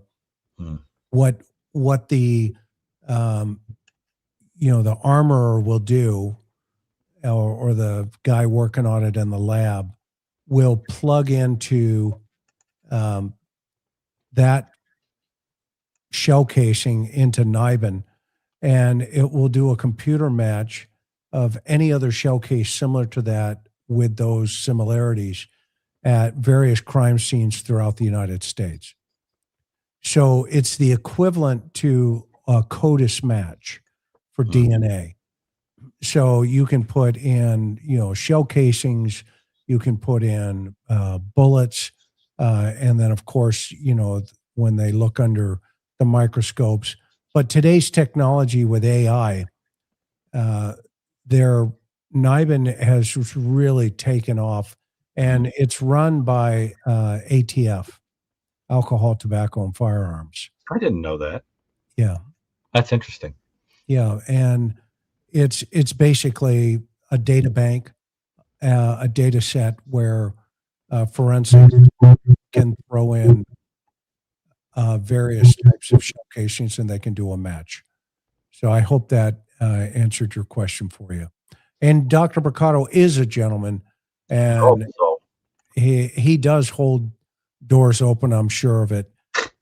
When I was born, they slapped my mother for that exact reason. Uh, however, with social factors, Gary, like stress and high pressure careers or access to firearms today, uh, um, how does that contribute to the psychology behind intimate partner? oh wait, Wanting I'm sorry. The first part. Repeat the first part of the question. How does what contribute? with social factors like Oh, stress in the high pressure careers, the detachment, personality detachment in terms of one on one, sitting across from each other and texting one another. I had a caper recently where two teenagers were having a fight with each other, mhm. and they really, what they would do is they would go look for TikTok uh, like songs, and then they would mimic the verbiage within the song, Can't make this and stuff up. and they would insert themselves into the TikTok. They would do like this, and let's say some girl said, you're whatever. Okay. Well, the receiver would then go find a song on TikTok and then sing the response to the verbiage, but not really saying any, they're just lip syncing, you know, Yeah. oh, well, you're this, you're that. And then they would send it. I literally had a case where they had an entire argument without saying a word, looking at each other, knowing what time it was. They were arguing through TikTok in the third person. Wow. And that led to one girl shooting the other girl. Talk about new evil. Well, this is technology to create new forms of cruelty and horror is exactly the point, right? Exactly. This is the new thing that's going on in this generation of kids at school. Terrible. It's wild. You know, it's absolutely wild. I was asked to go through one of the girls' phones, and I was like, holy cow, you've got, remember the, you know, you can call me, and everybody was doing the, you know, that thing. Okay. This is that thing on steroids. Oh, And they're arguing now. And that argument through a third person, which neither of them knew, one of the girls ends up shooting the other girl. how old are they? 14. Yeah, that's another thing you're seeing a lot more of in the modern. So that's what I mean by the social factors. Now you add that type of problem, and the cultural, right? The cultural. You're seeing more females, right? committing violent offenses. The younger, the use of technology. I mean, these are all things we talked about in the news. Or what kind of creation of victimology? Remember the old saying, "Don't become a victim," right? Don't become a victim, because that's who the predator is going to look for. Right. They're going to see those vulnerabilities. So how can we bring awareness with cases like this in domestic to preventing those type of vulnerabilities when we're so attached or detached from the real world? Yeah, it's a really interesting question. I mean, it's hard because there are some people who sort of wince at the question when it's asked. That same question is asked because they see it as like a kind of victim blaming, but obviously that's not what it is. I think what it's about is that, unfortunately, if you are a person like this victim was in this particular case, I mean, what was her crime? That she was a good, lovely person who saw goodness in a person, right? Who might have been somebody who had an attachment that was more pathological and more transactional and more objectifying, and then was smart enough to get the heck away.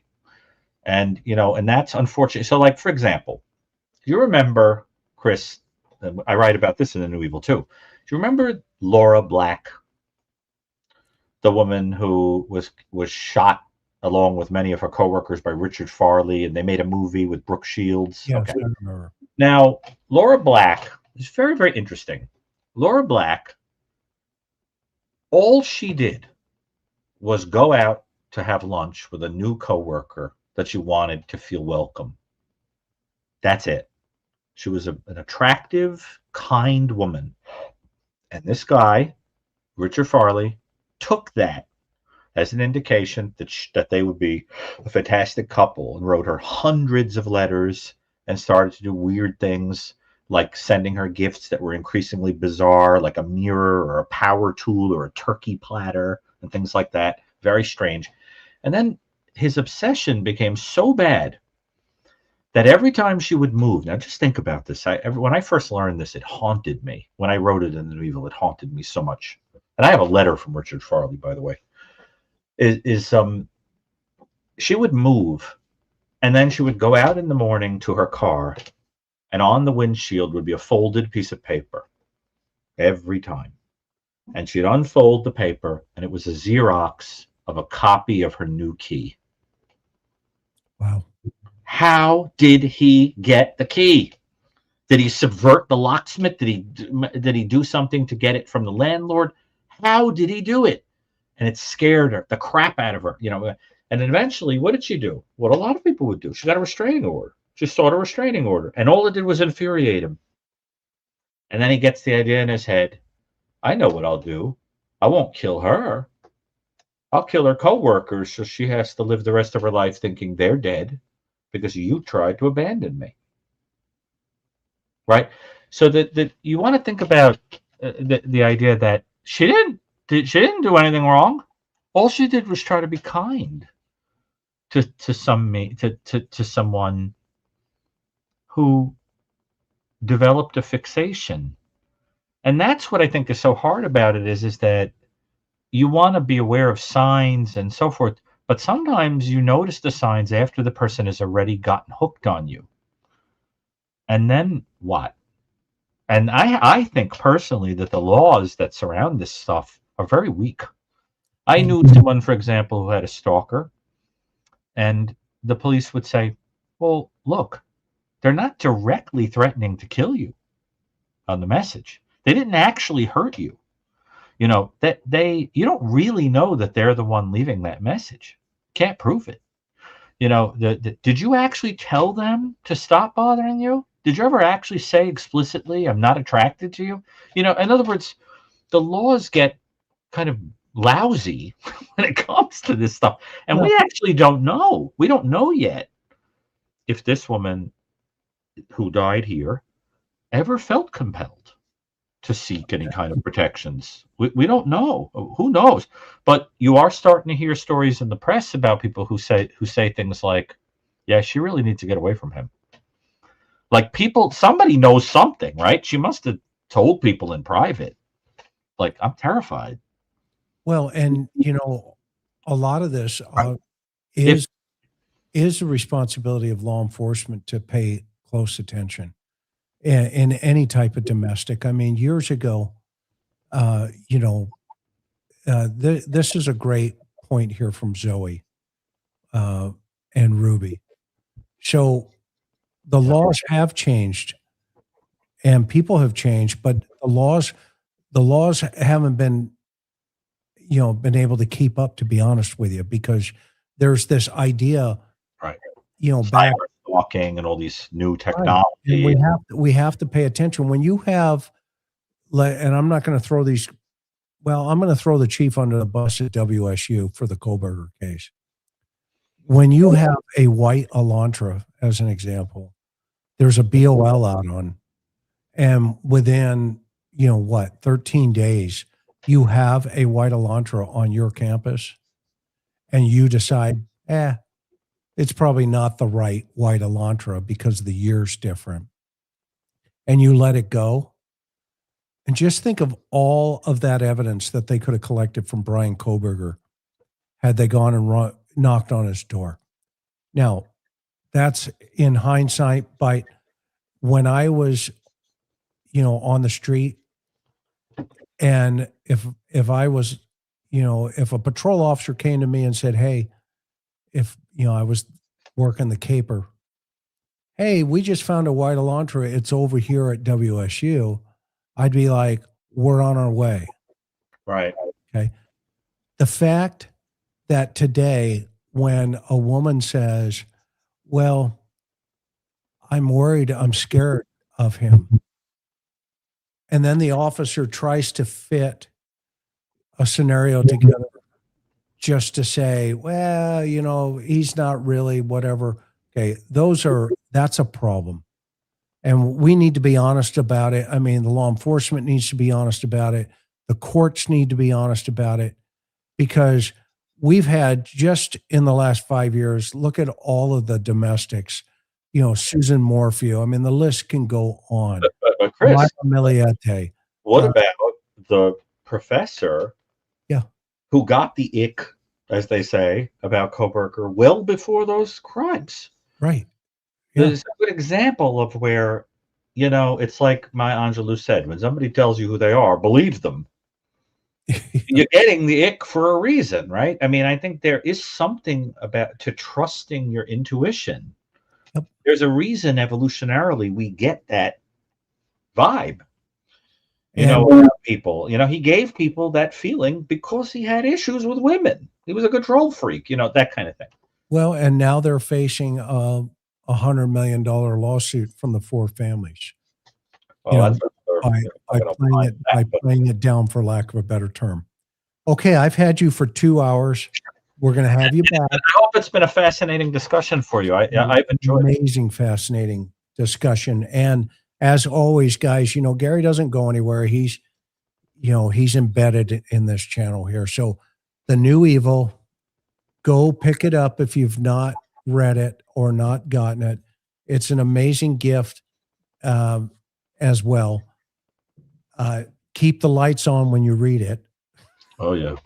You'll learn a lot. You'll learn a lot. You will learn a lot. And we'll circle back with the next program. But Gary, thank you again always for being here tonight. And we will catch you on the next one. Are you ready to go to Hawaii?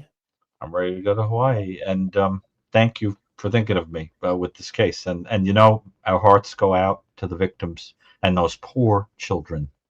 Yeah. Who are never, I don't care, it doesn't matter how little they are, they're going to be affected the rest of their lives by this. Our hearts, they have to think of anything. Yeah, that's just, you can't wrap your mind around it. And also thinking of children, we had another Navajo young little girl, 8 years old, that was killed the other day. And yeah, that's 3 within the region of the Apache and the Navajo Nation there. I do research on those cases. Yep. So there's another one. We will have to look into that one. Okay. All right, everybody. Aloha. We love you guys. Thank you so much for being here. Continue to take care of one another. See you on the next one.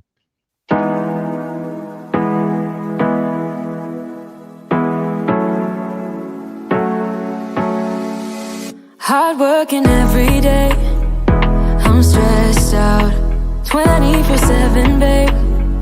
No timeouts, wish we could fly away. You and I go to our favorite place. Oh yeah, make special memories together. I'll be your company now and forever. I say we fly away. You and me go to our favorite place. Feeling the sun on my face in Hawaii. With you, Hawaii. With you, Hawaii. With you, Hawaii. I need a summer breeze, some fresh air to put my mind at ease. No cares. You wanna come with me? Me and you go to our favorite tree. Are you ready now? We jump on a plane now. We're taking away. Yeah, we're taking away. Don't hesitate now. We're taking away. Yeah, we're taking away. We'll never come down. We're going away. Yeah, we're going away. You and me. Feeling the sun on my face in a way.